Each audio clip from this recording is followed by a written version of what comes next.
En esta hora nos transportaremos a la Francia del siglo XVI con una historia terrible que realmente sucedió. La historia de Gilles Garnier, un hombre el cual fue acusado de licantropía. Espero que lo disfrutes. Prepárate para adentrarte en un relato que te va a transportar a la Francia del siglo XVI, una época donde las sombras albergaban más que solo oscuridad. Hoy sí, Hoy nos sumergimos en un caso que ha perturbado a historiadores y curiosos por igual. así es. La historia de Gilles Garnier, el ermitaño de Saint-Bonnet. Así. Un hombre que se ganó un apodo mucho más siniestro. Mucho más siniestro. El hombre lobo de Dole. Exactamente. ¿Te has preguntado alguna vez si las leyendas tienen algo de verdad? Claro, esa pregunta siempre está ahí presente. Tenemos acceso a diversos documentos históricos, incluyendo extractos de Wikipedia y una bibliografía completa sobre asesinos en serie, brujería y fenómenos inexplicables. Interesante. Lo que hace único a este caso no es solo la brutalidad de los crímenes de Garnier, Por supuesto. sino la justificación que él mismo ofreció. Afirmaba ser un hombre lobo. Increíble, ¿no? Era una estratagema, un producto de la locura, o realmente creía que una bestia habitaba en su interior. Bueno, para comprender a Gilles Garnier, primero tenemos que entender el contexto en el que vivió. Claro. La Francia del siglo XVI. Imagínate un mundo donde la línea entre la realidad y lo sobrenatural era tan tenue como la niebla que cubría los bosques de Dole. ¡Uf! La gente vivía con el temor constante a brujas, demonios y, por supuesto, hombres lobo. Y Garnier no solo confesó sus crímenes, sino que describió con detalle cómo acechaba a sus víctimas en los viñedos y bosques a las afueras de Dole. ¿Cierto? Niños, el más pequeño de tan solo 9 años. ¡Qué barbaridad! Los estrangulaba, los desmembraba. Sí. Es difícil de siquiera imaginar el horror que debieron vivir esos pequeños. Totalmente, los detalles de los crímenes son realmente escalofriantes. Y lo que más llama la atención ¿Qué? es que Garnier no se limitó a matar, sino que también practicó el canibalismo. Esto, por supuesto, intensificó el terror que se apoderó de la región de Dole. Claro. ¿Era esta una manifestación de su supuesta naturaleza lobuna o un acto de pura depravación humana? Es interesante notar que este caso fue manejado por las autoridades seculares, no por la Inquisición. Lo que nos dice mucho sobre cómo se percibía la licantropía en comparación con la brujería en esa época. Sí. ¿Podrías explicarnos un poco más sobre esto? Por supuesto, mientras que la brujería se asociaba con un pacto consciente con el diablo, ¿no? Ajá. La licantropía se veía como una maldición, una posesión. Ya veo. Era como si la persona afectada no fuera dueña de sus actos, transformada en una bestia por fuerzas que escapaban a su control. Entiendo. Esto, sin embargo, no le eximía de la culpa ante los ojos de la ley. Claro. Claro. Y hablando de fuerzas que escapan al control, hablemos del ungüento. Ajá. Garnier relató que una figura espectral se le apareció en el bosque, ofreciéndole un ungüento mágico que le permitía transformarse en lobo. Interesante. ¿Crees que esto era una invención para justificar sus actos o realmente creía en esa transformación? Una pregunta fascinante, ¿eh? Analizando su confesión, algunos historiadores sugieren que Garnier podría haber sufrido algún tipo de delirio, una creencia genuina en la posibilidad de transformarse en lobo. Otros creen que era una estrategia para manipular al tribunal, buscando una sentencia menos severa al alegar que no era dueño de sus actos. Ya, lo que me resulta más inquietante es que más de 50 testigos afirmaron haber visto a Garnier en forma humana y en forma de hombre lobo. Es increíble.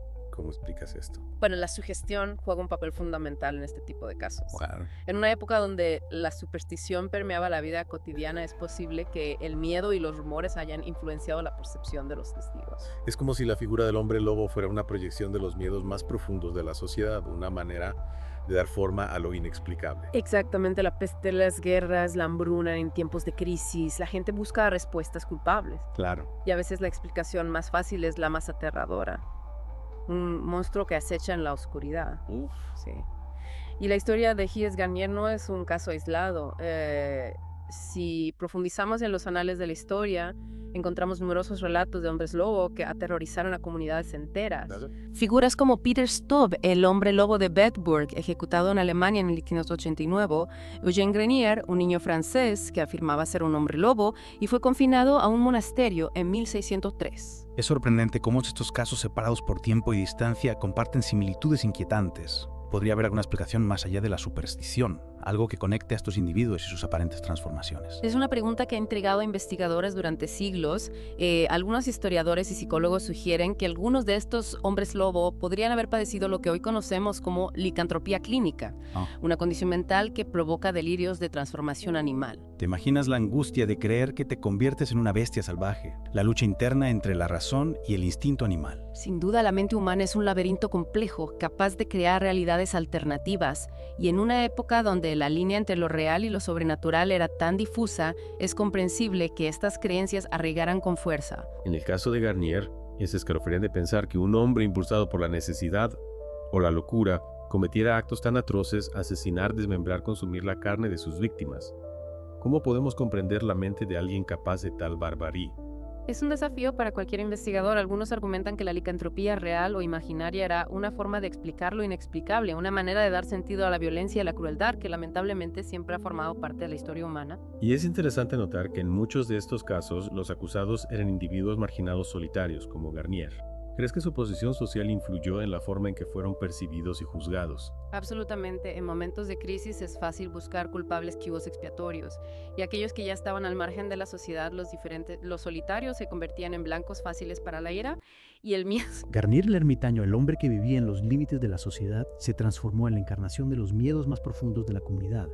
La figura del hombre lobo, el monstruo que acecha en la oscuridad, canalizó todas las ansiedades de una época marcada por la incertidumbre y la violencia. Es una reflexión que trasciende el caso particular de Gilles Garnier. A lo largo de la historia, hemos proyectado nuestros miedos en figuras monstruosas, en seres que encarnan aquello que nos aterra y que no podemos comprender. Y a veces esos monstruos no son más que reflejos de nuestra propia oscuridad de la bestia que todos llevamos dentro. Esa dualidad, esa lucha entre la razón y el instinto es parte de la esencia humana, y la historia de Gilles Garnier, el hombre lobo de Dole, nos recuerda que la línea que separa al hombre de la bestia es a veces terriblemente delgada.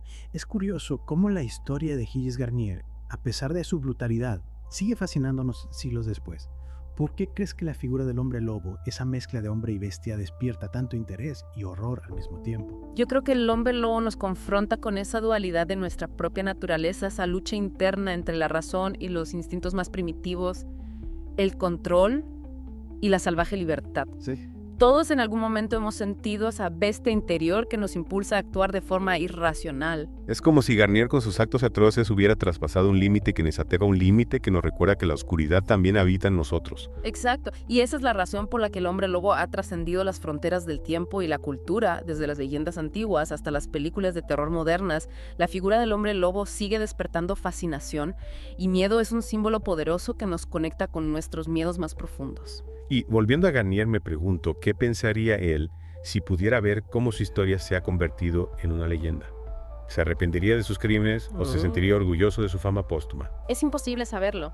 Lo que sí podemos afirmar es que Gilles Garnier, el hombre lobo de Dole, ha dejado una huella imborrable en la historia. Su caso nos obliga a confrontar nuestros propios demonios, a cuestionar nuestras creencias y a reconocer la complejidad de la naturaleza humana. Al final, la historia de Gilles Garnier nos deja con una pregunta inquietante. ¿Qué harías tú si una figura espectral te ofreciera un ungüento mágico capaz de transformarte en lobo? ¿Aceptarías el poder a riesgo de sucumbir a tus instintos más oscuros? Es una decisión que nos enfrenta a nuestra propia moral, a esa delgada línea que separa al hombre de la bestia. Quizás la verdadera lección que nos deja este caso no es tanto sobre la existencia de los hombres lobos, sino sobre el potencial para el bien y el mal que reside en cada uno de nosotros. Gilles Garnier, el hombre lobo de Dole, nos recuerda que la bestia siempre acecha en nuestro interior, esperando el momento para ser liberada. La pregunta es, ¿seremos capaces de controlarla o sucumbiremos a su poder? Te dejamos con esa reflexión final.